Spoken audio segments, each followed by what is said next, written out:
Torej, kako komentirate govor gospoda Vinka Möderndorferja? Je seveda se obdregnil tudi od politike, kot smo vajeni, pa tudi od lastne kulturnike. Pričakovano kritičen, zanimiv, ampak tako kot je sam rekel, ogledalo vsem nam in vsak od nas, ki je na javni funkciji, seveda ne samo, da je sposoben sprejemati to ogledalo, ampak ga mora z veseljem sprejemati, kajti to je tisto, kjer se sami sebe na nek način ogledamo. In kako bomo bili bolj kulturni v kulturi, to je vendarle nekaj, kar nas je zadnje tedne še toliko bolj smo se spraševali.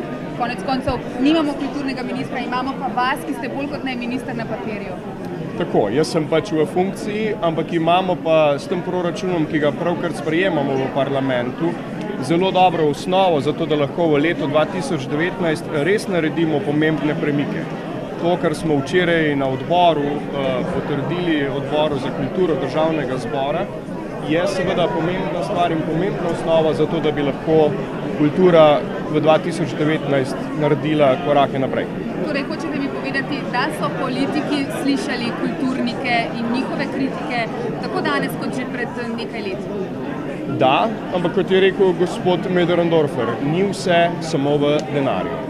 Okay, še to, kako poteka iskanje novega kulturnega ministra, tega, ki bo s polnimi pooblastili, s pristojnostmi do konca mandata? Lejte, poteka, kar nekaj imen, se veste, je v igri, nekaj časa oziroma malo bo še potrebno za to, da pridemo do nekega imena, ampak upam vsaj z mojega vidika, da se to zgodi čim prej.